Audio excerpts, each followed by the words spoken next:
I'm back for the first time in a long time. Or at least, holy shit, it feels like it, ladies and gentlemen. This is the questionnaire. That means I am the unknown factor, aka that Wade Wilson, a hip hop. And it's got to be maximum effort. Sometimes something throws you in life, though, it fucks your effort up a little bit. I won't lie, man. It might have happened. There was like 2 weeks we didn't release a show, but we're back on this shit now. Because it's funny. 2 weeks I didn't release a show. About 2 weeks I didn't do a show. That's weird how that all fucking worked out. But that is neither here nor there, ladies and gentlemen. Yeah, because gonna get a little thorny. I said thorny, not horny. Let's be fucking clear, right? Thorny over here today. But real quick, before I introduce our guest, I just got to say, if you noted the comic I had in my hand, that shit was from my local library, right? So I want you to keep in mind, if there's something about the price point of comics that's keeping you from reading comics, go to your damn library, man. Like, I live in a pretty small town. I promise you. They got comic books, right? I mean, they ain't going to have a selection of any comic book store, and there's definitely way more out there than you could ever get at a library. But, you can stick your thumb in and get a little taste. You can definitely do that. But on a different taste of some thorny comics, yeah, we got Jerry in the house. I ain't trying to pronounce your last name, dude. I'm going to butcher it. I mean, I swear to God, you go through all the intros of this show, you can hear me. Look, I fucking butchered Tom Brevoort's name. Like, I love Tom. I love Tom, Jerry. I do. And I had him on the show twice and was still, yeah, so I ain't doing it. It's not a hard one, man. Jerry Carita. It's not even like Look, Jerry, you canceled this interview. You canceled this interview and then decided to have it at 9:02 when we start at 9 o'clock. Don't fuck with me, man. I will fuck with you. You're right. That's my bad. I did. I canceled and then I showed up anyway. It's my fault entirely. Don't even have no damn pre-show questionnaire. No fuck with you about nothing. Where am I? You know what it is? You know what it is, man? I'm mysterious. I like to be a mystery. I wanted to come in. I didn't want you to know anything. I don't know anything. I wanted us to come in on equal footing. You know what I'm saying? I'm the unknown factor. That's supposed to be my bit, Jerry. I know. That's why I felt like it was unfair. You're not the unfair factor. You're the unknown factor. I thought it would be fair if I also came in mysterious. By the way, I went with Thorny Comics on purpose because if this Kickstarter doesn't make any money and I need to pivot and start doing books with like naked girls on the cover, I've already got the name. I'm this close to just Horny Comics. I'm right there. I dropped one letter and I'm ready to go. I'm ready to sell my soul to that particular devil and just start putting big boobs on all my characters. Dude, I gotta point out, man, you gotta check out Andy's interview that we it's dropped a while ago now. It's been out for a minute because I got so many interviews that got to come up that you can check out that have been on the past from great guests. But Andy specifically does Mother Trucker, which I don't know if you've ever heard of the book Mother Trucker. You have? I saw the Kickstarter, yeah. Lovely book. And I think it's funny that you bring up, and no, because I think, and this is something that me and Andy got into in depth on his interview, is people initially see that and they go, oh, tits. If within reading that first issue, you don't understand the satire behind what he's saying, you're not reading it. I don't know how else to put it. It's something that, like I said, you can go check out his interview on the show from the past, man. It's all there for y'all to go check. It's heavy satire in the fact of how we play violence as opposed to sexuality, especially in the Northern Americas. You know what I mean? As far as, it's cool to shoot somebody in the face with a 12 gauge, but if you whip your tits out, oh my God, the world just ended. Right. I think it's a very odd thing. But before we get into that, because that's a topic I'm going to get into with you in a moment, Jerry, I'm curious, what got you into comics in the first place? So I actually didn't start reading comics until about 10 years ago when I was working on Comic Book Men. I'm a TV producer, and I was working on a set of Comic Book Men, that Kevin Smith show, and I was in a comic book shop for a lot of hours every day. And the guys were having so much fun debating things about comics. And I just started reading the comics in the store. And so the first comic series I ever read was The Walking Dead. That was the very first thing I ever read. I didn't have that thing where I grew up reading the books, and then I had to go back. I then had to go back and I started, like, I worked backwards. I think a lot of people who love comics, they'll watch the movies that are based on their comics or the TV shows, and then they're mad that the things they like in the comic aren't the same in the movie or the TV show, right?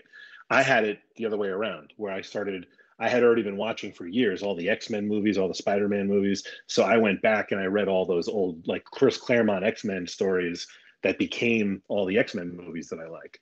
And I actually just appreciated the difference and the totally different kind of storytelling without getting mad about it. But since then I've gone back and read a lot of stuff, but I didn't grow up reading them.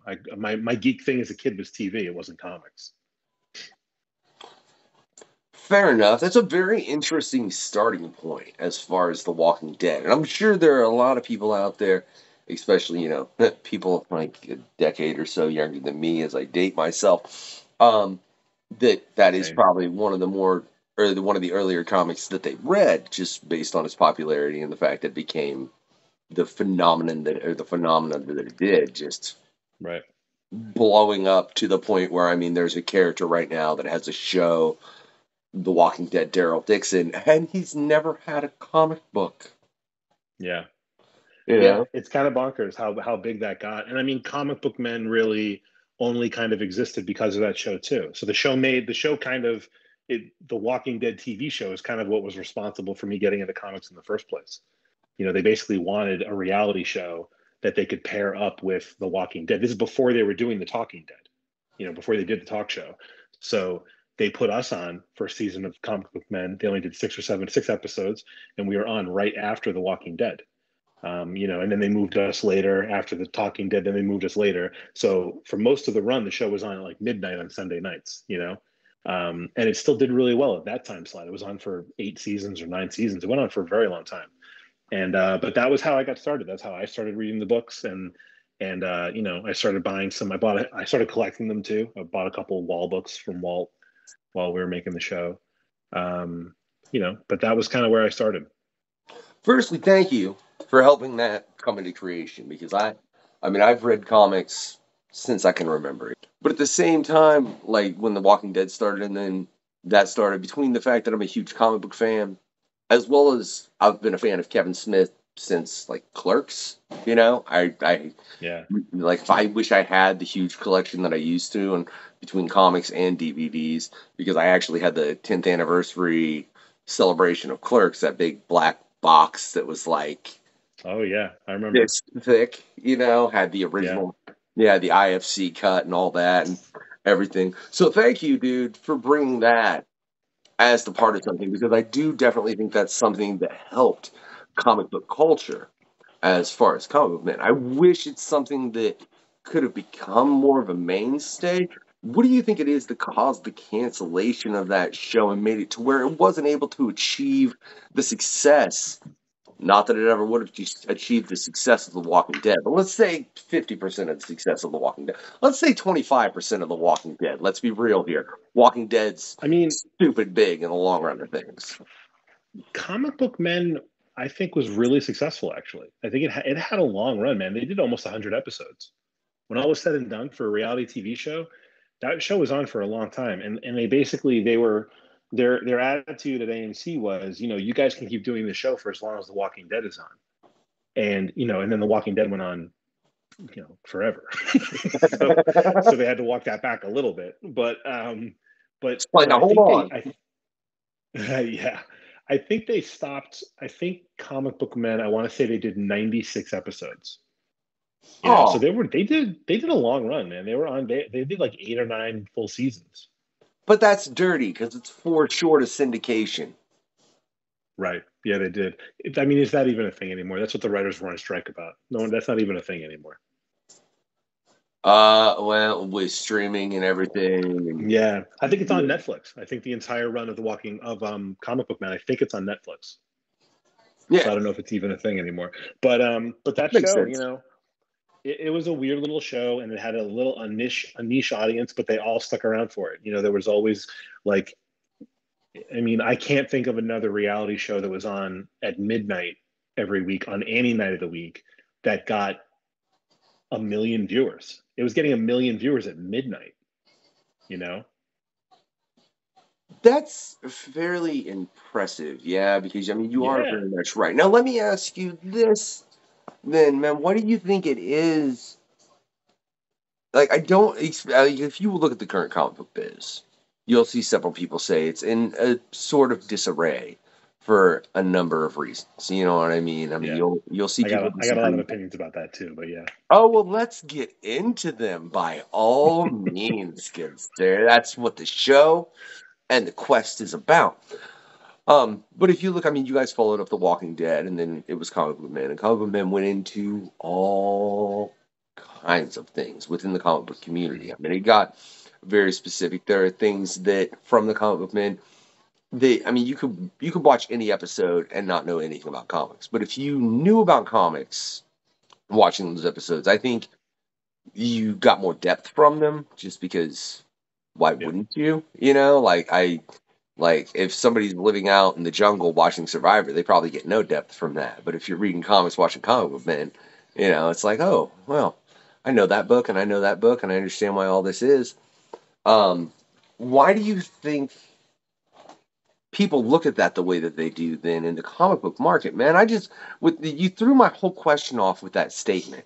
In all honesty, you really, I'm sorry, man. you That show, really. look, I have a lot of friends who worked on that show for a lot of years. I was at a poker game last week, and it's a lot of Kevin's friends that he grew up with. They would come in every year and help build the set. They built the building. The secret stash was designed by friends of his that still live in the neighborhood there. And all the producers and all the camera team and the audio guy, like the company I started working with at first 2 years ago when I started moving into the business of this, is Blue Juice Comics, and it's all people who worked on Comic Book Men.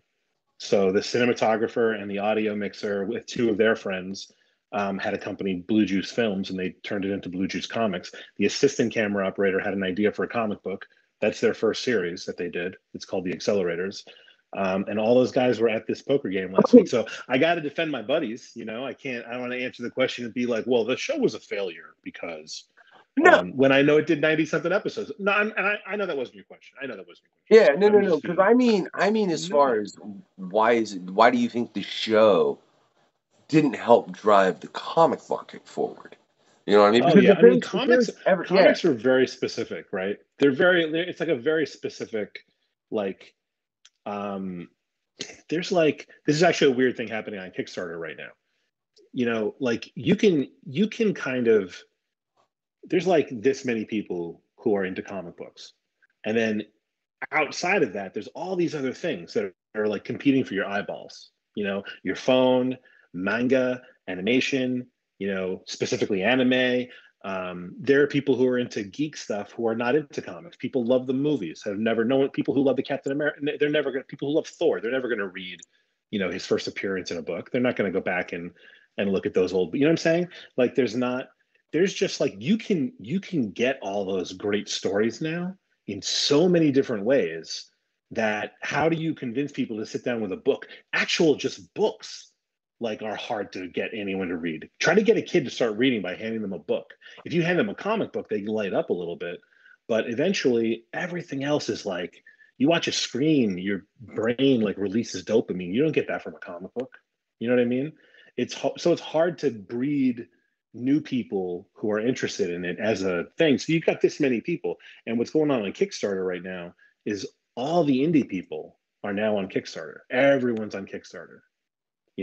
Scout Comics, Short Point, like Source Point Press, like Boom Studios. They're all doing Kickstarters now. These are like established publishing houses with other ways to publish and get their books out, but they're doing Kickstarters because there's a community there. All this little group of people who want like really indie books, they all descended on these crowdfunding platforms, and so now everyone is like, let's go get them. Let's go let's go to where the people are.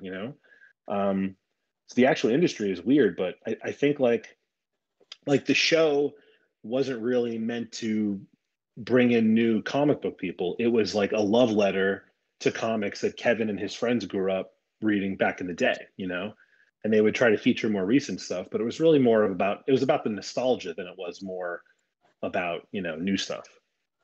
But Yeah, indie, the whole industry is very weird. This is what I'm learning as I dig deeper and deeper into it. It's very strange old bird. This comics world that I'm wading into. The more in depth I get on this, the more I tend to agree. And it's funny, the more in depth I get, the more similarities I see between hip hop and this as well. Which is that, Jay, that surprises me a great, great deal. That there are Yeah. similarities between those two things because I never would have expected it. At the same time, there is that level of hostility. It's just more underhanded. And it, like I said, it really, really surprises me within that. Have you ran across anything like that within your time within the comic book community at this point, where you've seen things where it's like, I don't know why that guy's being a dick, but he's being a dick. I mean, no, I've only it's only been a couple of years for me now, and mostly I've been like really lucky to deal with people directly who were already working with friends of mine, So I haven't Well, really had that experience. You get a couple people who are overly aggressive. You get some people who, don't want to evolve with the industry.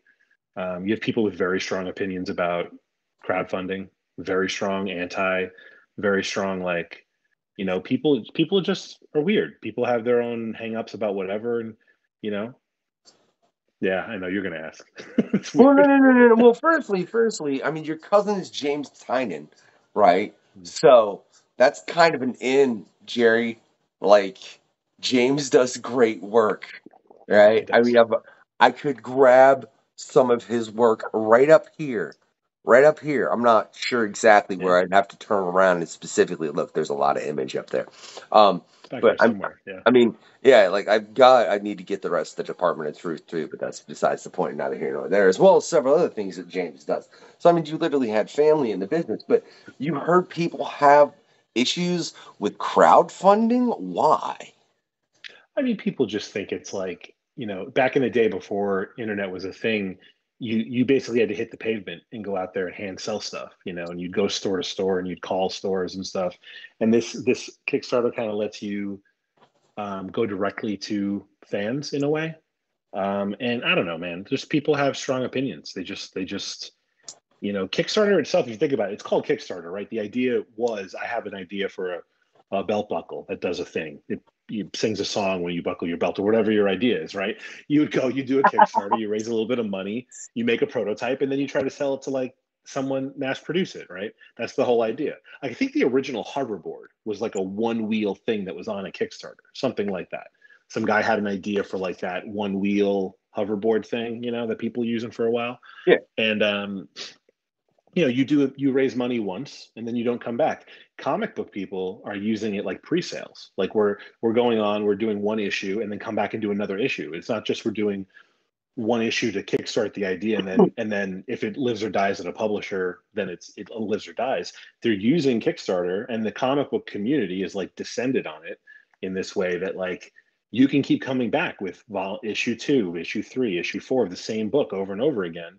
And if people liked it, they buy it again because they don't care what the website is called. They just want the book they like, and it's kind of cool that like if you were an indie person, you had no connections in the business, you had to find a publisher to take a chance. There were gatekeepers. Kickstarter kind of removes the gatekeepers. As long as you follow the rules of Kickstarter or Indiegogo or Zoop or whatever crowdfunding platform you're using, if you can get 100 people, if you can get like 50 people to like your idea and give you a little bit of money, you can publish your book. And then you can come back and ask them, did you like it? You want another one? Let's do it again.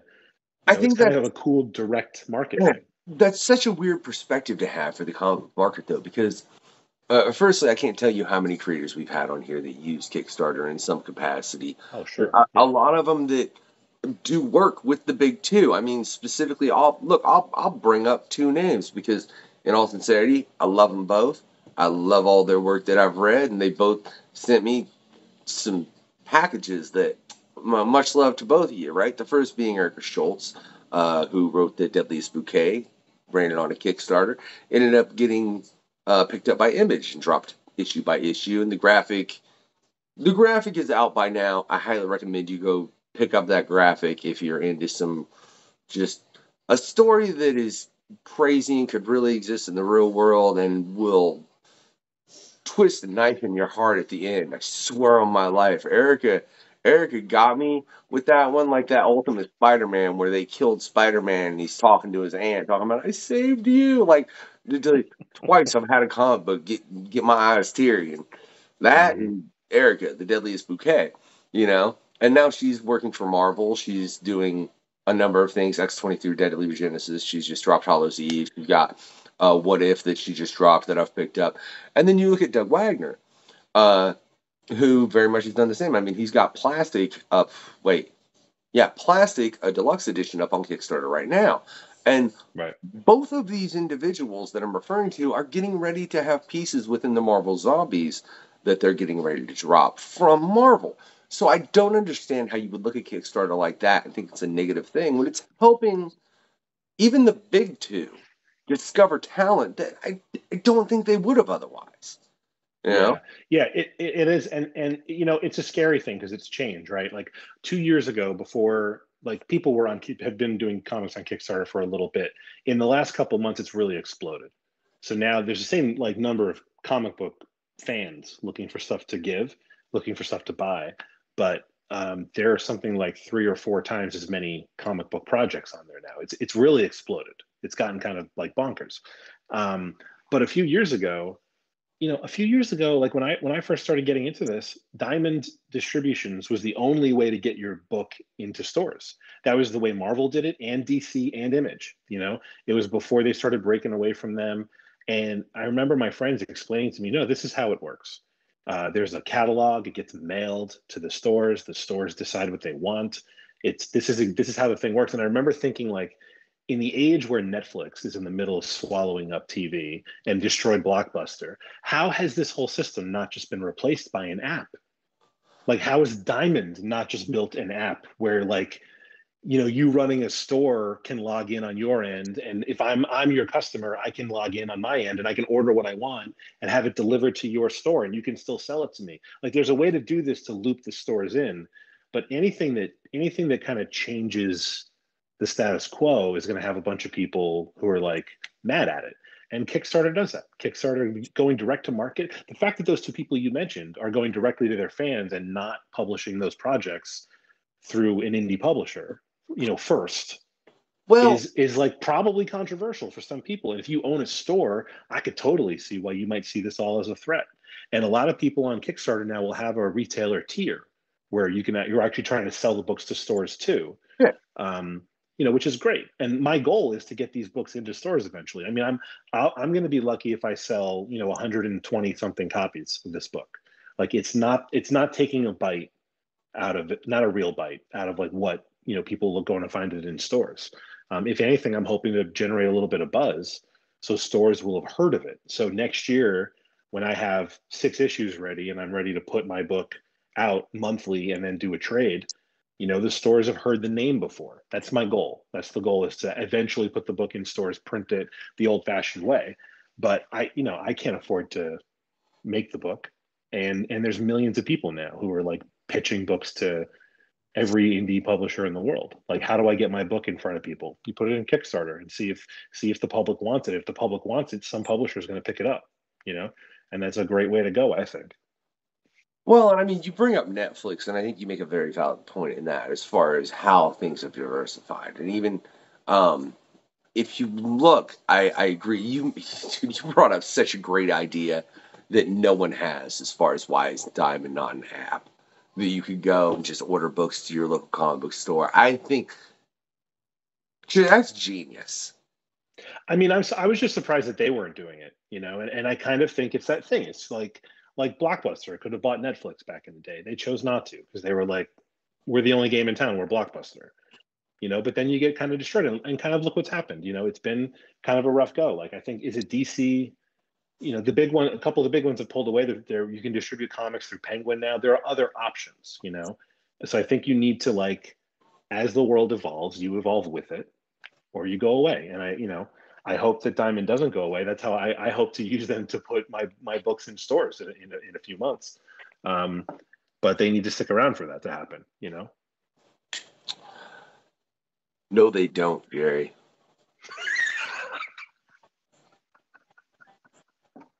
No.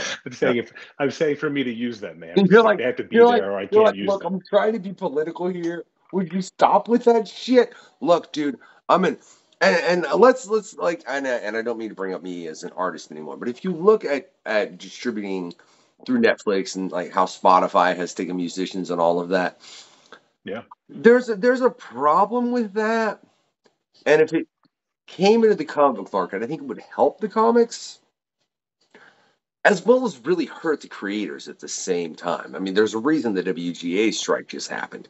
It's a lot to do with streaming issues. You know what I mean? They're not getting residuals from all of that. So you could see that same problem within comics. So I think it's the issue of finding a way to where it works for both the people that are looking for the content as well as the creators. Because I'm telling you right now, and it's obvious for anybody that's noticed the strikes going on in Hollywood, both respectively right now, that it don't work for the creator. It just works for the assholes at the top who are taking your $9.99, $15.99, $20.99 a month, whatever the hell it is, right, to stream whatever you want, have a huge selection, right? And they don't actually keep track and pay out residuals. So it's kind of worrisome to see that done in comic books, as much as I would love to see that done in comic books, because like I said, I feel like it would help the medium overall. Like if you had a place you could go digitally and you could read Marvel, DC, Boom, Dynamite, Image, IDW, and all these things. If that happened, I don't know how you would make it to where all those creators were getting paid properly as opposed to just running a Kickstarter and doing it themselves. And as far as what you said earlier, as far as promoting yourselves winning a Kickstarter, dude, you know how many people I've brought on this show that work for some of the bigger publishers, up to and including Marvel and DC and all of this, and they're like, I know, man, I make sure I've got shit now. Like I use this app, and I make sure that when this shit starts dropping, it's posting that my creations are coming out, and they're working for, including the big two, like I said, as well as a bunch of other publishers. It's not so you have to self promote yourself, regardless of what level you're at, man. I mean, there's a reason the Rock does fucking TikToks, My cousin has he's on social media, but he has mostly private accounts, and then he's got his Twitter account that is specifically for when a book is coming out, and when he doesn't have anything coming out, he locks it down, and then he actually comes back and he's like, okay, I'm back with something to tell you about, and then he doesn't want to be on social media that way, but he goes on and he self-promotes and he goes, I have a new book coming out. Here it is for a month. You get a couple of posts. Here's how to find it. And then he goes, all right, guys, let's do a quick, ask me anything. And then I'm shutting this down again for a month. I'll see you next month. I'll see you in a couple of weeks. And that's, it's kind of a necessary thing. You got to promote yourself, even when you're at the top of your game. You got to tell people you got stuff coming out, and social media is the way to do it. It's just the most logical way. But it's also the most pain in the ass and can cause issues as far as people coming out left field with some bullshit. I ain't even going to get into some of the shit I've seen on Twitter today. So it's a very odd circumstance. I wish people would just watch this show and be like, oh, those are cool interviews. I'll watch them. He gets into all kind of crazy shit left and right and this and that, from Life Matters to Comic Book Matters to whatever. But without that self-promotion, you're going to lose that. I wish I was your cousin and could just be like, oh, hey, I'm out for a month. Watch the show. Yeah. That's it. But without it, I mean... But it's not like that. You gotta put yourself out there, and you got to tell people that you're doing it. It's an odd thing, man. What do you think that's done as far as affecting the overall market? The fact that creators now have to be willing to put themselves out there in the forefront, right at the front lines. Whether it's, the biggest artists you can think of, the biggest actors you can think of, anything you can think of, you can find a social media for pretty much everybody. And I guarantee if you go look at the comments from anybody from Ben Affleck to Kevin Smith, even to any comic book creator you can think of, there are going to be people coming with very, very hateful things in some regard. How do you think we balance that as creators? Because in all honesty, as creators, and I've had this discussion with several people, I mean, I want to create. I don't want to sit there. It would be so nice if I could just create this, put it out in the world, and be like, all right, and walk away and know it existed. I mean, I think it's probably overall kind of a wash, because I think that the focus on your ability to self-promote has probably helped a lot of people too, who wouldn't have gotten their name out there. Whereas like there are a lot of a really good buddy of mine is a great writer, and he just is more of an introvert. He doesn't like he's not a big on social media, like shouting from the rooftops, look at my thing, look at my thing, look at my thing. And then I know other people who are not don't have really great products, but they are incredible self promoters, Um, and so, and then there's everything in between. Like if you can put yourself out there and you're good at it, and you don't mind kind of opening up a lot of your world to possible trolls and weird shit online, like you can kind of get a few more eyeballs on the thing you're making. It's not great that's like, like in an ideal world, what happens? You're good, you make something good, people find it, you're successful. But in this world, like you gotta find someone to sell your thing, or you gotta sell it yourself. And so it's kind of, if anything, it might have opened some doors for people that we might not, I can't think of an example necessarily, but there are people out there who we may never have heard of if they weren't good at self-promoting, if they weren't putting themselves out there first. I mean, look at what, like we keep talking about Kevin Smith, right? He was a kid when he made Clerks, but he didn't do that with a studio. He did that himself. And then he went out and then he got studio backing later, but he ran up a credit card bill and made his movie. You know what I mean? And then so he is nothing if not a self-promoter. He will get up and talk in front of a crowd. He'll shake every hand. I had to walk with him one time, dude. We were doing the pilot for Geeking Out. We were at New York Comic Con, and I knew Kevin was famous among the geek crowd, right? I did not realize it was like walking Taylor Swift through something now. Like I had to get him from one side of Comic Con to the other side to interview Scott Snyder and Greg Capullo. And New York, like I think in San Diego, they have a whole system of underground tunnels and like backstage ways to get from place to place. New York, Javits Center in New York City doesn't have that, or at least not for this. So I looked at him and I was like, we're supposed to be across the whole thing in like 8 minutes. I'll just text them and tell them we're not coming. And he was like, no, man, let's go. We'll walk right through the middle. And I was like, and I just went, okay, I should have been calling security and been like, I need an escort. But Kevin was just like, let's just walk. We got 3 feet onto the floor, 3 feet before people were like, that's Kevin Smith. And they swamped us. And he slowed down. He actually didn't slow down. He told everybody, I will talk to you and I will take a selfie with you. I'll shake your hand, but you got to keep up. And he just kept walking. But we were mobbed by people, and it's because he puts himself out there. He hasn't done a lot of comic book work. He's done a handful of comics that he wrote over the years, specialized things. He's doing more now than he ever really did back in the day, but he has like associated himself with this whole geek culture. He hosts everything. He's constantly working and constantly talking about it all, reviewing things, podcasts, live shows. Like he owns a theater now in New Jersey that they like every weekend they're showing his movies and he's hosting Q&As there, like just at a place in his hometown. Like the guy puts himself out there, and he's been rewarded with a lot of success because of it. And so, there's like that. Guys like that don't exist if there isn't a way for you to go online and tell everyone about your thing and promote yourself.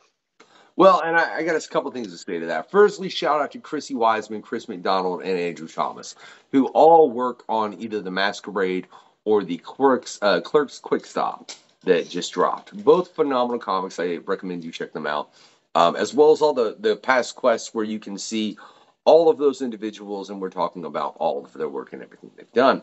You can check that out. Click on the link that takes you to the playlist and go to whatever the hell episode that is, man. We've done a lot, okay? But at the same time, when Kevin Smith did what he did, as far as with Clerks, it was a different time. I don't know that you could ever achieve what Kevin Smith has the way he has in this society and the way things are now. I think I'm Hmm? I'm gonna tell you about Kevin. So if you asked Kevin that question, right about right now, I would he love would tell to. you that he would say because I've seen him ask similar questions or talk about similar things. I think he would probably say something like, if anything, it's easier now because when he did that, there wasn't a YouTube, there wasn't like an Instagram. There wasn't a social media. It was the 90s. Like you couldn't go online. Like there was a pod, there was a we were filming in Comic Book Men once, and he was talking about this. When he made Clerks, he had to run up a credit card bill to rent a camera and then rent space in an edit bay. I think he shot black and white because it was cheaper at the time. Yes. He had a small crew, like he was limited by the budget, right? And then he pulled out his cell phone and he was like, I can film the whole movie on this. I can edit it on this. I can add music on this. I can add graphics on this. And then I can load it directly from this onto YouTube. And if I can get eyeballs on it, I've made it, I've filmed it, I've edited it, and I've distributed it all from a toy in my pocket. So in a lot of ways, it's easier. And you got people who are YouTube superstars who that's what they do. They just started posting the stuff on here, putting the content out directly to people and made it really big. That's what he would say. I mean, that's a very valid and a fair point. Now, my counterpoint to that is the fact that everyone has that device in their pocket now. So there are Right. far more people that are doing that as opposed to when Kevin was and was like, fuck it. I'm just going to sell my whole comic book collection, which I could only imagine the comics that man sold on a different note to accomplish what he did and run up a shitload of credit cards in hopes to hell that this works. Like people weren't doing that back then. People nowadays, as far as, you have this technology, there are way more people going about doing it that way. I mean, fuck. How the fuck do you think the questionnaire runs? It's a phone and a laptop. I ain't even gonna we're doing it lie. right now. That's how I do it. I hope for hell when y'all sitting out there watching the episodes, it doesn't look like it's filmed on a camera or on a cell phone in any capacity. I hope you look at that and go, huh, that's pretty damn clean. But to do it back then was a whole different level of a process that most people weren't willing to commit to. But nowadays, most people are willing to commit to that because it's just easy, or far easier than it used to be. Do you think in that is perhaps something where it's gotten saturated to the point where there's so much? Because comparatively, when Clerks came out, which is what 20 years ago plus. I think it's 30 now, isn't it? Wasn't it like in the early 90s? Oh 91? Christ, dude, you're making me It's feel like 30. old. Dude, Stop. I think it's like 30. Hold on, I'm going to look it up now just to make you feel exactly how Fuck, old you are. How old man. are you, out of curiosity? How old are you? I'm 39. Why you gotta actually? Like high school. So like I'm older than you. 96. Oh, she's making it worse. She's making it worse now. 1994. We're 29 years out. All right, so soon the 30th anniversary of Clerks will be coming up, and if you have not checked out that film, the fuck is wrong with you, man? In the society we live in nowadays, and you haven't watched that? I'm waiting for the 30th anniversary live in color, Clerks. Kevin Smith just decided to come kick my ass and never come on the show. I ain't never putting that out in color. Fuck everything up. Which, in all honesty, to a certain degree, it probably would. If you put that out in color, I don't think it would have the same effect. But, I mean, you have to color it. He shot it on black and white film. You tell me he couldn't afford to color that? I mean, he could have it colored, but it would look like, wouldn't it look like old school musical Technicolor? Like, I don't think it would look right. Brian O'Halloran with like rosy cheeks and shit. He should color it like a 1930s musical. He should color it like it's The Wizard of Oz. I think that'd be fucking hilarious. Wouldn't it be fucking hilarious? Like Brian O'Halloran with like bright rosy cheeks for some reason all through the movie. Like just like bright lips and like a weird reddish tint to his hair going like 37 dicks. I think that would be hilarious. Okay, Kevin, if you're listening to this, I'm for it. please, for the 30th anniversary of Clerks, do that. Just between me and Jerry, we both think it'd be hilarious. So does the wife over here giggling. I'm just Just for saying. us. Do it for us.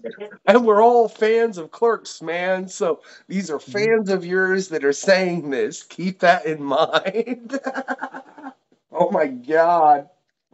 All right, man, we're going to flip this whole script because I said there was an initial point in the conversation we were having, which was like 40 minutes ago that I wanted to get into, right? So we're just going to flip it real quick because I am the unknown factor and that's what I do, right? So, what do you think about the fact of the way we look at sexuality as opposed to violence? Because especially with Clerks, because Clerks had a lot of sexual notes. 37 dicks. You know what I mean? You mean I'm Sure. 38? Yeah. Right? Right. But there was no violence within that. Right. Why do you think it is as a society we tend to shy away from sexuality, but have no problem with violence as the way it is, except when you're putting it in a historical piece like Titanic, Game of Thrones, Rome, Troy. You put it in anything like that and you show some titties, it's not a problem. Right? You show some straight up just some people doing it, it's not a problem. If you put it in like cyberpunk or a modern era or anything like that, it is a problem. Mm-hmm. Why do you think that is, Jerry? Well, first of all, and I think very importantly, I just want to point out that you listed a few historical shows there. I just want to make sure that you're aware that Game of Thrones isn't know, real. God damn it. Motherfucker, I was waiting for it. When I said historical, and then I said Game of You were Thrones, like I was like, Rome this and all motherfucker's these like doing this. historical shows, and then you were like in Game of Thrones, and I was like, Hey. but does this Hey. think dragons were real? Look, it was historical. There used to be dragons. Do you know Bobcat Goldthwait is a really big believer in Sasquatch, and someone asked him once, "Do you believe in Sasquatch?" Because he's an atheist too, and he said exactly that. He said yes. And do you know why I believe in Sasquatch but not God? Because I know people who've seen Sasquatch. It's just a great line. Anyway, No. answer your question. Hold on. Before you say that, you have no. Why are you going to bring up Bobcat when Nick Markovich brought up Bobcat as well with the most hilarious gathering story from Bobcat that I've ever heard? That holy fuck! I think I put that link in Andy's conversation about Bobcat going to the gathering of the Juggalos and the shit that ensued, and it is like 7 minutes of him and Robin Williams, may he rest in peace, sitting there conversating about this, and it is so fucking funny. I'm sitting there like, I gotta stop laughing so I can hear the rest of this. The fact that you bring up Bobcat again on this show, priceless. Bobcat, he's everywhere, dude. Bobcat, I didn't know that he and Robin Williams were like the best of friends. They were very good friends. Anyway, so the question though, I mean, I don't know. I'm not qualified to really have a strong opinion one way or another. If I had to guess, this country was founded by Europeans who came here because they weren't allowed to burn witches at home. So, like they weren't allowed to just hold women responsible for things that they couldn't explain back home. So they came here, and the Scarlet Letter is about that same group of people because she may or may not have had an affair. They got to brand her, and it's the same group of people who decided to kill a lot of the natives who lived here and turn on the British and kill them until they left. So, we're a nation that was born by a war, and it's a violent birth. But we were also founded by Puritans who were not into sexy ladies being around. So I guess, so why, that's just, it's only been 250 something years since they got here. So, I think we just have carried that over. We've always remained a kind of okay with being violent, okay with the violence, and not so okay with boobies, which is a shame because who doesn't like boobies, right? What is this? Killer factor. America Killer factor. runs on murder. Yeah, but I mean, we've always been sort of like, I think there's a Ben Franklin quote that like something about, to be fair, I'm going to say this. When I was a kid, you know how you have like three movies when you're a kid and you watch them a million times over and over again. So one of mine was the musical 1776, and a lot of the lines they give people in the movie are things they said in real life, or they say things they wrote in real life. And there's a line from Ben Franklin in the movie that about America being, he's saying we needed a new nation, we need our own nation because we're not British. We're rougher, we're simpler, we're more violent, we're more enterprising. And so you combine all those things together and you get like who we are. We're like fiercely independent and like have a whole thing about like freedom means the government can't touch us at all. It's a whole psychology here that they don't have elsewhere. So, why have like France has moved to the point where they're less okay with violence than they are with sex, and we haven't.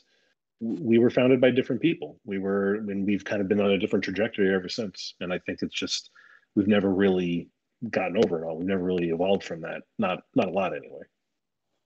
So we're still cool with violence. You don't like something, you stand up and you fight back physically if necessary. That's a very American thing.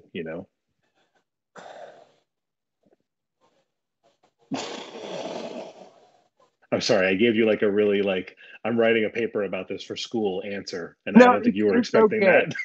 Because you're right, man. I think it's something that we really need to get away from. We need to worry less about greed and more about creativity. Creativity will create far more than greed and war ever does, even though people will be like, well, no, war creates blah, blah, blah. Look, Einstein didn't figure out how to split the atom because he wanted to blow up a fucking country. You know?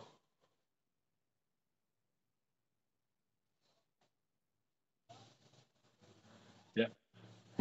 He's like, I got nothing to say to this. Where the fuck is this conversation going?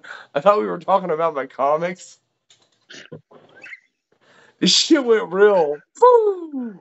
I actually was for a minute there thinking, how is he gonna pivot all this over to talking about like my little book about a martial arts bug now? Like we're talking about like genocide and everything, and then it's like, so tell me about your little comic book. Hey, I'll get there in a minute. Don't worry about it, Jerry. God damn it. All right. So, about that comic book. Yeah, really. Just let's jump right in now. Let's just jump right into the really important shit, right?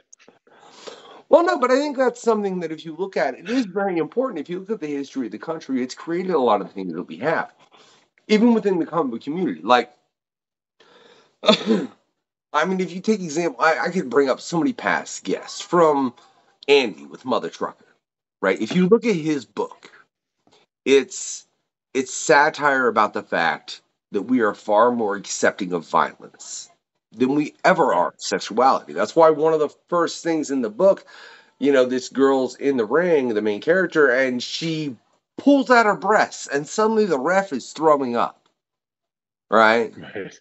Right? Right. Because it's like that's horrifying. Oh no, I know a truck just exploded and blew up half the crowd, but that's okay. But would you put your breasts away? Because it's too much. Right. It's It too much. it really really is. Like your breasts are just too much. They need to go away. You know, and I think that's something that it's just weird, man.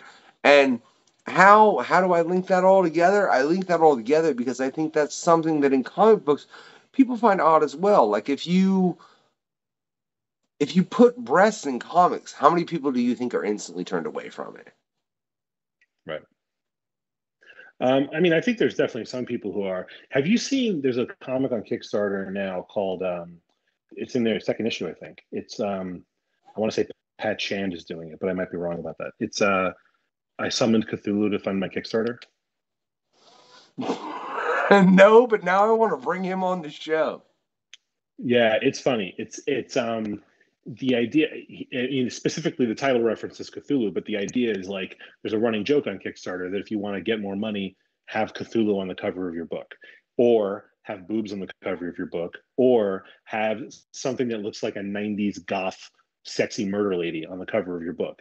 So in the story, there are three different comics creators, and they each sell their soul to a different like fundraising god, and one of them is Cthulhu, and one of them looks like just like a sexy topless naked lady, and then one of them looks like Lady Death, that Coffin Comics character. And that's it. Those are your three options. If you want to sell comics, like, you got to pick one. You got to sell your soul to one of these devils. Personally, if you're going to bring up Lady Death, man, I got to give a shout out to Mike McLean. You can check out his past quests. He's one of the writers with Brian Polita on Lady Death that does a lot of work. Man, you can check out his past quests, like I said, on the show, getting into all of that. But I think it's odd that people think that, especially bringing up Cthulhu. I mean, it's a thing. It was a thing for a little while. Everyone was putting Cthulhu on the cover of their books. That's fine, but I don't understand. You realize that's a god from a piece of fiction, right?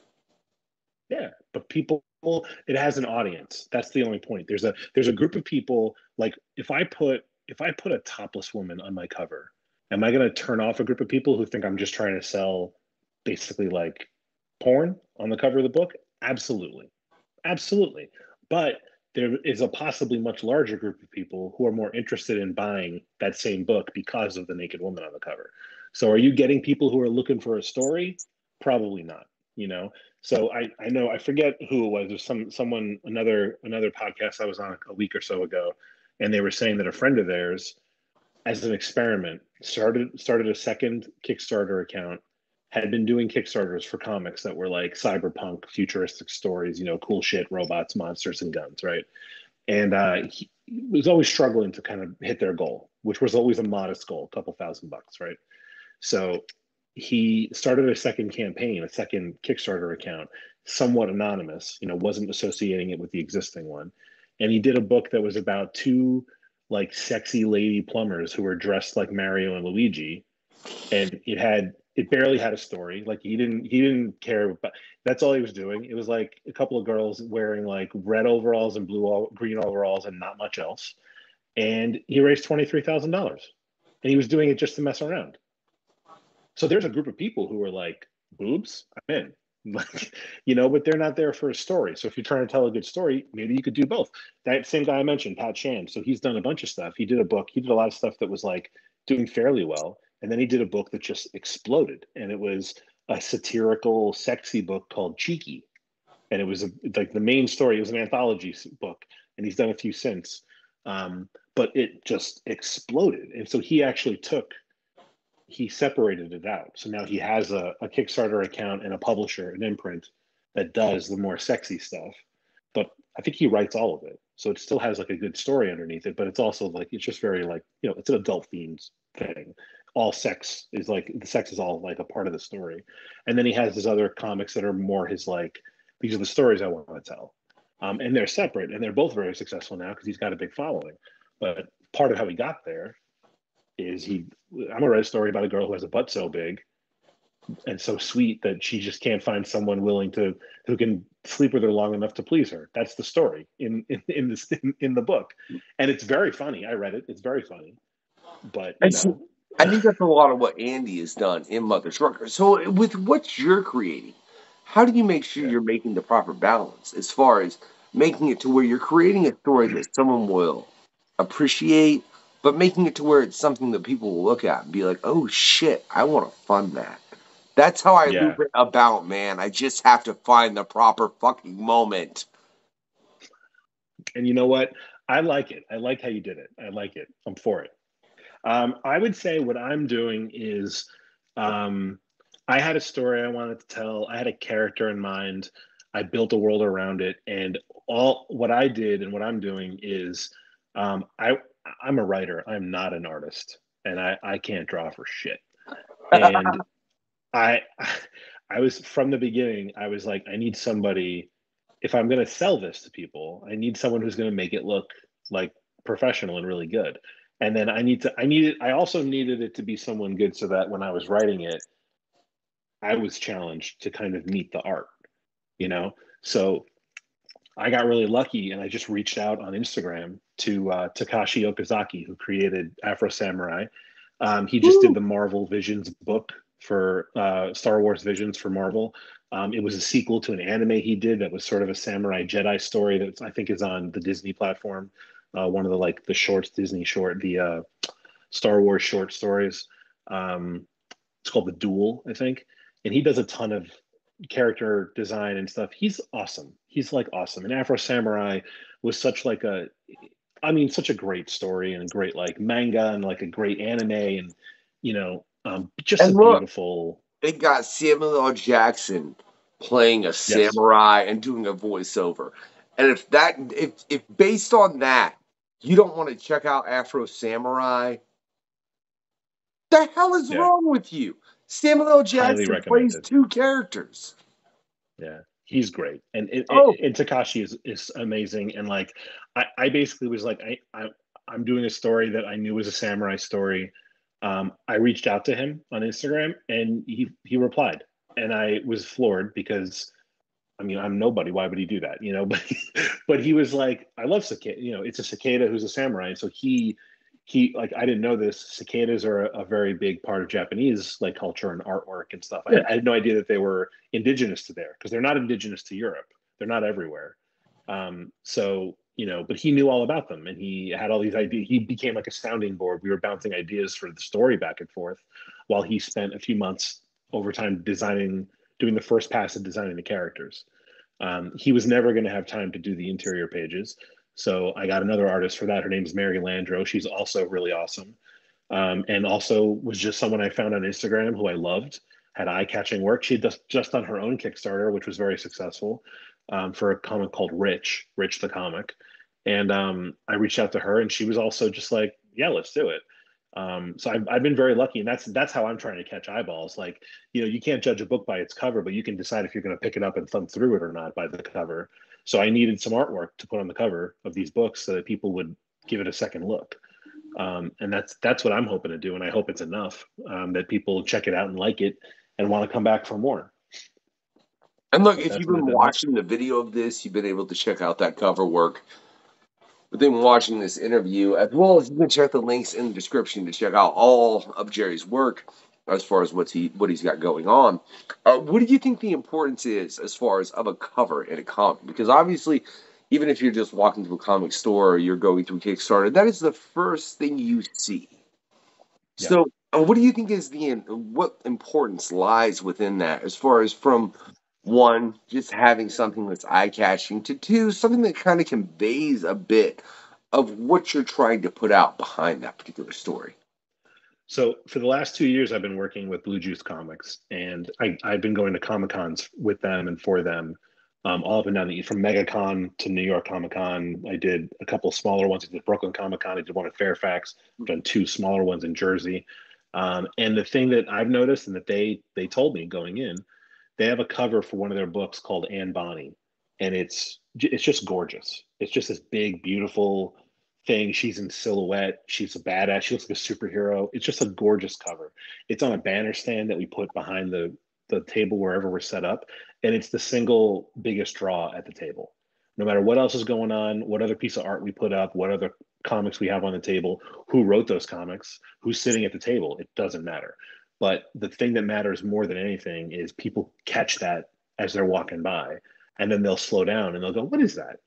And so, so how important is a cover? I think if you're not a celebrity and you're not, if you're not a name writer, if my cousin puts out a book, he doesn't necessarily need to have a super eye-catching cover, but he always does. He always does. Because it can't hurt, it can only help. And so if you've got something that draws people in, again, you can't judge the whole book by the cover art. A lot of times the cover artist isn't the same as the person doing the pages inside anyway. So you really can't judge one by the other, but it does slow people down when they're walking by and they look at it and they go, that is a thing that has an aesthetic, it has a feel, it has a look. I want to pick it up and look through it. And then you gotta catch them. It's like any, if you make a TV show that's really splashy, has a great marketing campaign, you can get people to show up for the first episode, but they're not coming back for number 2. They're all going to be gone by number 3. If you're not also giving them a good story and a good television show, so super important, I think, for initial catching eyeballs. So how do you make sure you have the proper balance, especially in finding a cover artist? Because like you said, in a lot of cases, the people that are doing the interiors very much are not people doing the covers. I mean, I could tell you so many examples. Leave me alone, Jerry. Jesus. Stop fucking with me. Wasn't even thinking I had a goddamn interview tonight. Here you just show up out of the fucking blue. We're past that now, man. Come on. It's late. We've been doing, how long have we been on now? It's been like an hour and a half. I You don't can't still be fucking mad know, at me. man. There's a reason I started dividing these quests into 3 parts, because I was like, I come to the conclusion with this short span of fucking attention motherfuckers have recently, I should probably make it to where I'm not putting out hour and a half episodes.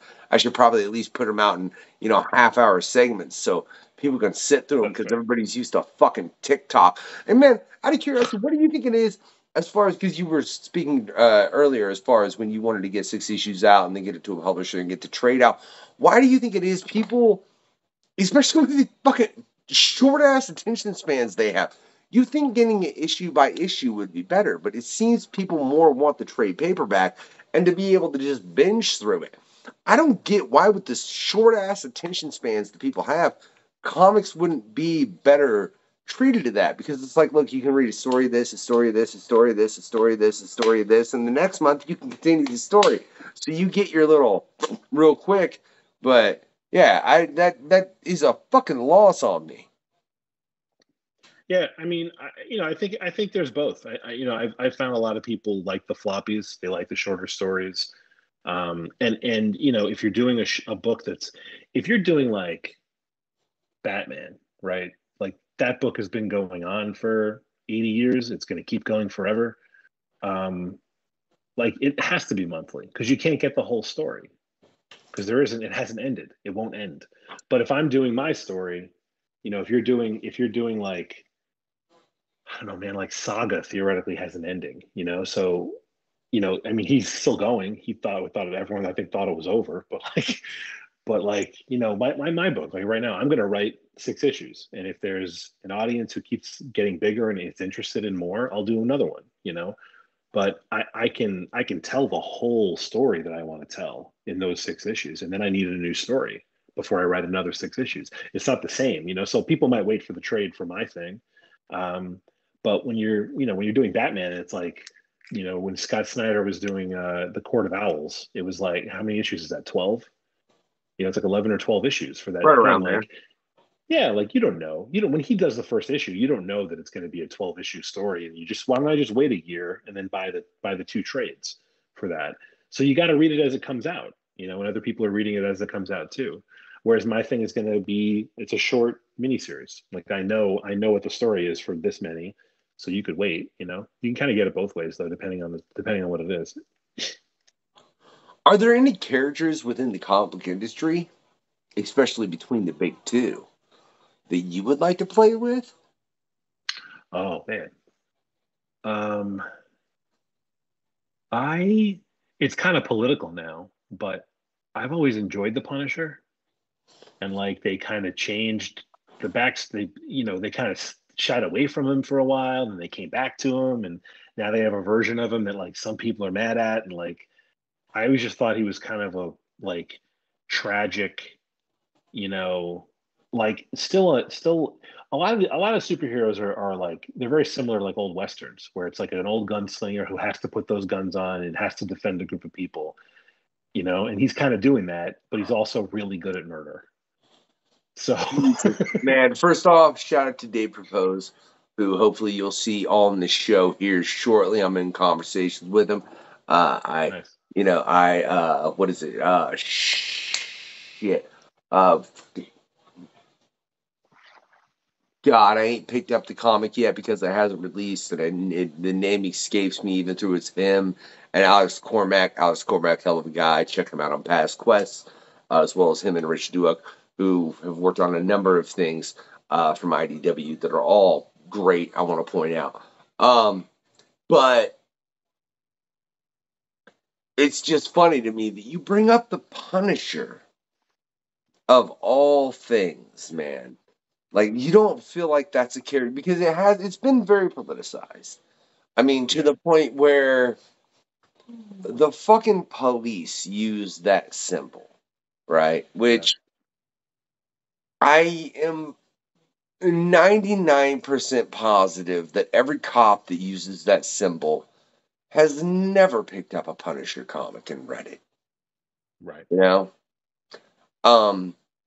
And I know that's why they've done so much with the character over time, as far as changing him, because of what the symbol became, just within society, specifically American society, obviously.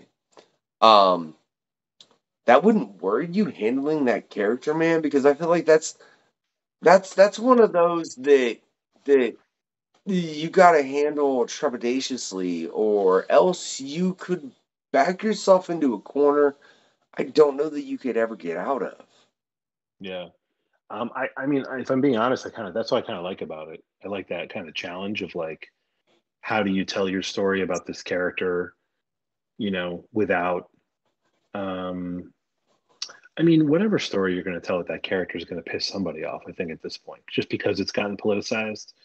But I just have always liked the idea of that character being like a tragic, figure who it feels like lives in the real world and it has real world problems and is just broken, but is so good at murder that like that he kind of, when he straps on his guns to go help people and do what he's doing and stop crime, he does it for keeps. And it's kind of like, even that is kind of in comics rare. It's a broken kind of way to go out and do that, because there's always that thing where it's like Batman doesn't kill, and he kind of does sometimes, like when you need him to, you know. Except this one right here. Yeah, exactly. You won't ever kill that one. Dude, one of the first things I did when I started reading comics, I went back and read really old Batman comics. Have you ever read like 1930s Batman comics?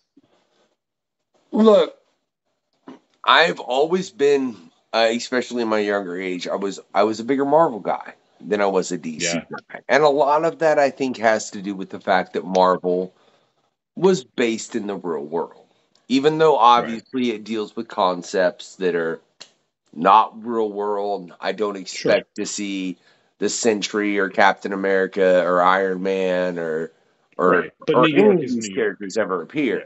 But when you look at DC, it's Gotham and Metropolis, and I've always been a big non-fan, I'll say, of Batman and Superman, the big two over there at DC. Now, I will say here recently, and I mean, you can check out a past PanCon, the one where we discuss mythology and comic books. I was kind of swayed on Superman as far as what he represents, and okay, I get it. That's cool, and I loved his run when he was blue with the electricity. I won't lie, I love that run. After they killed him and brought him back, and he's like, "Oh, I turned human." Okay, cool. He actually has a real vulnerability now, unless he changes. If he changes, you can't fuck with him. That's fine, right? But there was a vulnerability moment with Batman, and I don't know. Maybe this is the jaded as fuck side of me that really don't like the rich.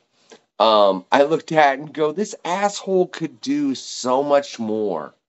And I mean this from a young age, man. I looked at this. Like, he could do so much more if he stopped beating up poor people and just, Did you see the Flash movie? Did you see the new Flash movie? It was good. I look, the only thing that pissed me off about the Flash movie was the fact that the dude playing the Flash was in real life the piece of shit that he was. Yeah, I mean that's all the whole thing. But like, I don't know if it was a good movie. However, I will say we don't need to like, let's not derail. But like, but what I do want to say is there's a scene in the movie where, do you remember when Ben Affleck touches the lasso of truth?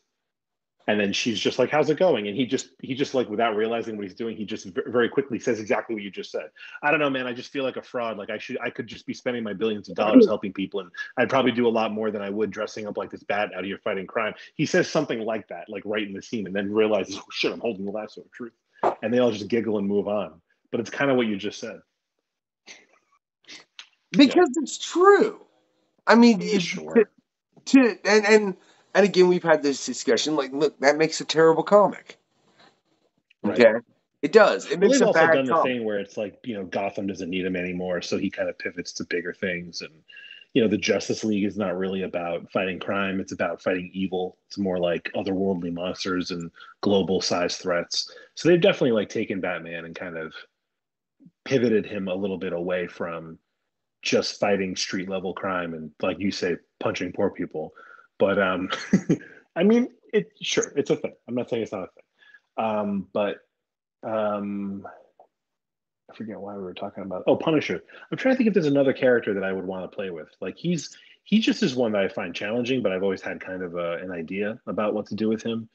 Oh, wait. You got a pitch? I like hard ones though. I like the idea of like the Fantastic Four. That's a weird kind of, like, it can be really bad, as we know from all the movies they've made about those guys. God. It can be really hard to like have a like a family who's fighting crime, like evil and bad villains who are also a little bit over the top, and then but they're supposed to be in this world with like Spider-Man, and like you said, it's set in the real world. They're so fantastic.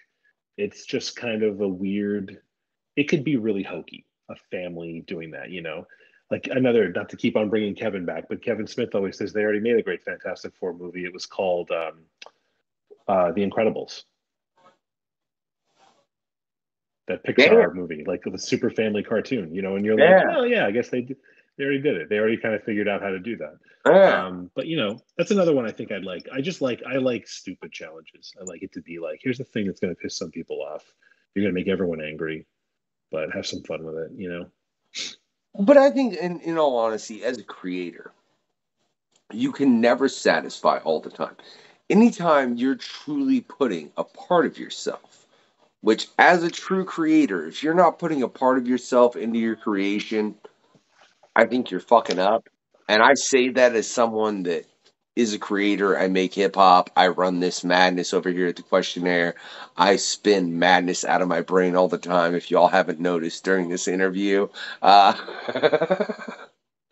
If you're not putting a part of yourself out there, though, then I feel like you're going to not be giving your creation, or the creation that you're working on, in the cases that we're talking about as far as the Punisher and the Fantastic Four, their full due. And in doing that, I feel like you're faulting yourself as a creator. If you're not willing to put yourself on the table, lay your neck in the guillotine and go, here it is. Was it good? If you're not willing to do that, then I don't think you're a true creator to a certain degree. If you're not willing to just put your neck truly on the line, knowing that, hey, there are some people that are going to want to cut my head off, but there are some people that will probably truly enjoy this based on the fact that I'm bringing my personal perspective to it, as opposed to just making some cartoony bullshit. You know what I'm saying? Like, I'm not going to sit here and I'm not going to give in to China's demands. Cause me a fucking editing problem. You're like the third person to do that shit to me. That fucking, now I got to do some fucking editing and this and that. I thought I was doing it I thought I was being good about it. I'm just glad in the fucking year that I've ran this show, I've learned a hell of a lot of tricks. Normally, I'd have this trick to where I just, fuck with our guests at the end bit. But like I said, he canceled, and then he decided to do it, and then things happened. Anyway. I ain't got my questionnaire handy, right? But what I want you all to do is check out all the links in the description. You're going to find out about all kinds of things that we did not get into. We didn't, right? You can check out Thorny Comics, right? Thorny Comics. Now, if it fails, it'll be Horny Comics. That's right. Very quickly. I'm prepared. I'm already prepared. I already own the Instagram account, just in case. Seriously? I don't. No. Okay. That'd be very funny, but no. Okay, no, because I just had to know, dude. Because if so, yeah, that would have like just been a cherry right on top of this interview. Like, he literally already owns Horny Comics. Look, if there's not already a Horny Comics out there, should be. I'd be kind of surprised, to be sincere, Jerry. I really I would too. Yeah. Now, Man, Yeah, I would too. we've been getting on all kinds of political things. Is there anything you want to touch on that we? Because typically I'd send out the questionnaire, and it'd have this question at the very last question that would make sure I covered everything the creator wanted to cover. Because that's the point of the fucking show, y'all out there watching. You know, that's why I send out a pre-show questionnaire. It really is. And y'all will be able to see Jerry's pre-show questionnaire over at the Patreon, even though I haven't. Check that out. Uh, It's on Kickstarter. Sorry. your pre-show questionnaire will be on Patreon. Oh yeah. Oh nice. I mean, once you fill it out, anyways, all right, and then you can find out the invit that I would have used right here had I had it. But since I don't, I am the unknown factor. I guess I have to get clever, but that's okay. That's what I do. So, with that in mind, ladies and gentlemen, if you've enjoyed this interview with Jerry, right, what I want you to do is like hit up Marvel. Be like, man, you need to let this dude write the Punisher. It would be intriguing, right? Even though David Prepose is currently writing the Punisher, I hope we get a date out to him shortly, and I do very much hope he's coming out with Alex Cormack to promote Drive Me to Hell. Huh. That's what it is. See, I remembered the second time, Jerry. I just couldn't remember the first time. What the fuck you gonna do, right? Right? Isn't Yeah. Dave proposes doing the new Punisher, right? He is doing the new Punisher as well as he's worked on Savage Avengers, FF. He's doing Drive Me to Hell with Alex Cormack right now, as well as has done a number of other things that if you all want to go check out, man, like I said, go check it out. Hopefully we'll have him on the show here in a fairly short time, man. I just got to wait for a few things, line a date up. Like I said, it's been kind of madness over here. I got sick as fuck and some other personal life events happen, but check out all the past quests regardless and that Patreon. But yeah, I think the artist who's doing the book with him is Dave Wachter, who did he was doing the Planet of the Apes book for a while, and he was doing Ghost Rider for a little while. He's really great. I worked with him very briefly. He did a cover for Blue Juice for us. He's great. Okay, I can neither confirm nor deny that. I just know Alex Cormack is doing Drive Like Hell or Drive Me to Hell with him as far as from Boom? IDW? Fuck. I don't remember right now. I'll be real honest. I put a link in the descriptions, but if you want a link to that, go to Alex Cormack's quest, and it's there. I promise, ladies and gentlemen. You can find it real quick. So, like I said, hit up Marvel. Tell them they need to hit up Jerry and tell him to write a Punisher story after David's done. We'll see how he spends it. He won't have Frank to deal with no more. Now, if you didn't like this interview, and for some reason, man, Jerry's just like got on your nerves for some reason or another, get him banned from Kickstarter and make him go with Indiegogo. Yeah. Why are you inviting trolls into my life? I don't understand. Because I said if they didn't like it, Jerry, didn't you notice? Because you didn't fill out the pre-show questionnaire. So I got to go on the information that I got to go on to get you tortured. And that's fair. That's just the information that I had to get you tortured, Jared. I sincerely hope that you've enjoyed this interview, though, and this particular quest, ladies and gentlemen out there. Click all the links in the description from everything to Jerry's Kickstarter and a bunch of other stuff, right? As well as the Patreon, all kinds of madness from behind what we do, pre-show questionnaires, all kinds of stuff. Man, you even catch a little bit with me and Jerry here talking some things we probably shouldn't have been talking about, making some people mad. You never know. But if they get mad, I don't give a shit, ladies and gentlemen. I really, really don't. But make sure you click all them links. Check out David's. Check out Jerry's. Why the fuck did I say David? I don't know why I got David's name on my head. It's because proposed. That's why. That's why.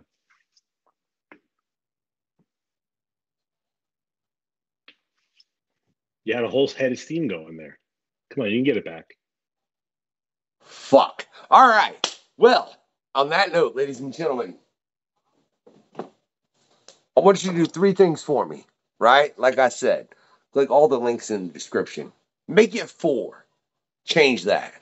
Give it that thumbs up, right? Get your comic on, and have a good night, y'all.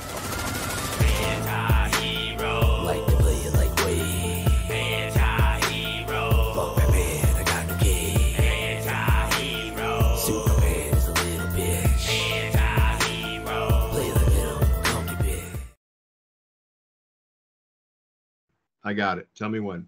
I just started, Jay. All right.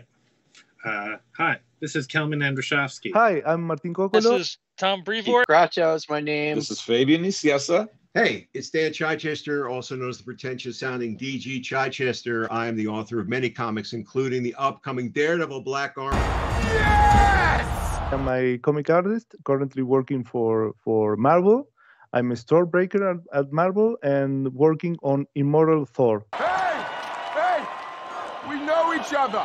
He's a friend from work. You're listening to the QUESTionnaire podcast. Make sure you check out the Questionnaire. I have to get off this planet. The QUESTionnaire podcast is my favorite podcast on the Citadel. Am I on the Citadel? Tune in every Wednesday at 7 o'clock to the QUESTionnaire. Or when the episodes drop, because sometimes it takes them a while to edit them. But in the meantime, I want you to be listening to the Questionnaire as they drop new episodes every week right here for your ears, for your eyes. Be there. Make sure you check out episodes every week. You gotta listen. You gotta watch because we talk about some really cool shit. With new episodes every week. For your enjoyment.